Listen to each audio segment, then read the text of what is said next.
Detroit's Riverwalk is one of the city's main attractions. About 3.5 million people visit the riverfront every year, according to the Detroit Riverfront Conservancy. It was also voted the best riverwalk in America 3 years in a row by USA Today. But back in the late 90s, there was a plan that would have completely changed the riverfront we have now. This is the story of that plan and the grassroots group that fought to make sure it didn't happen. The Riverfront East Alliance, or REAL, was first formed in 1998 as a community response to Mayor Dennis Archer's decision to move casinos to the East Riverfront. And our goal was to save the East Riverfront, to make it into something more like a public park, something that was clean, green, and accessible for everyone. Carol Weisfeld is a longtime resident of the Lafayette Park neighborhood. We sat down with her at Robert Valade Park on the city's riverfront east of downtown. Like others in the area who heard of this plan, Weisfeld wasn't a fan.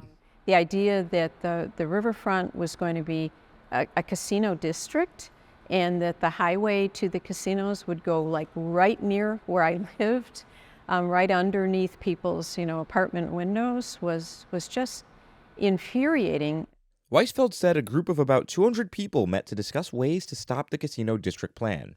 And two leaders emerged from that, Bob Jackman and Evelyn Johnston, both of whom have passed away. And they got us organized and mobilized. And within 2 months, we were the Riverfront East Alliance, getting our 501c4 documentation so we could accept donations. About a dozen Detroit neighborhoods, mostly east of downtown, got involved in this fight. Dan Weist is another longtime Detroit resident and REAL member. The big fear back then was it was going to be like another Atlantic City, and the crime that might come with it. Steve Wasco also got involved in this grassroots movement early on. And the kinds of things that we somewhat take for granted today in terms of that there would be community involvement and there would be the opportunity for the community to literally come and devise what are the community benefits through the community benefits committees and that sort of stuff would have been so far off the radar at that point in time. REAL members shared information with each other at a time when tools like social media didn't exist. We would print 3,000 newsletters, and we had a list of people who volunteered, and they would just put them in people's doors or people's mailboxes. And so the community mobilized in a way that we never even imagined. They wanted good information. Just the monthly meeting kept us all to your next deadline and what you needed to do, but also was like that focus if you needed to invite other people or a time to invite city representatives. We had a database of up to 400 people that we would have to communicate with email, but we had employees of the city on the down low who were giving us information. But we also within our area had architects and lawyers and planners who knew what to do. Eventually, REAL had enough residents pushing back to jeopardize the city's casino plans. Ultimately, the residents who united won. The casino district plan had failed. But that wasn't the end of the grassroots group. A public-private partnership involving the city and General Motors took shape.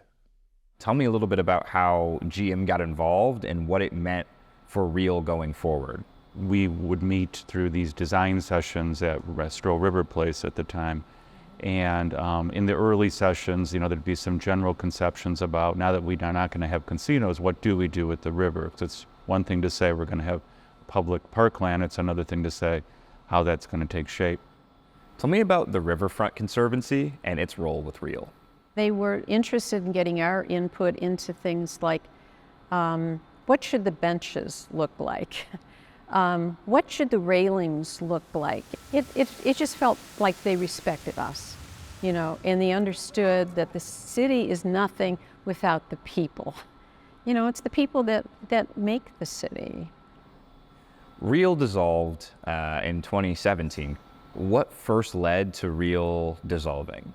One of our mandates was quality of life in the area, and there were the casinos and then the development with the Riverfront Conservancy, and as some issues would come up, we had the infrastructure to deal with that.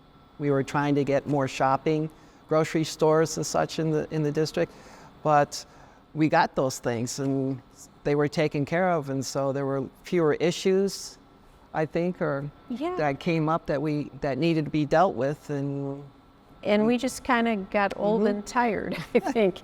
And some of our leaders like Evelyn Johnston and Bob Jackman passed away, and I think we just sort of felt like it was time to say, okay, we did our job.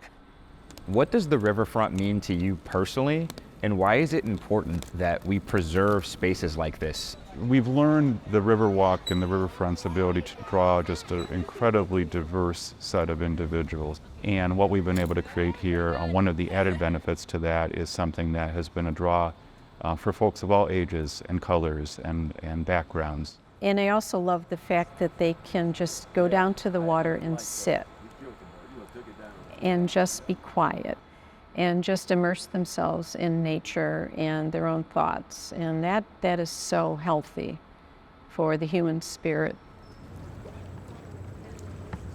Watch One Detroit, Thursday at 7:30 p.m.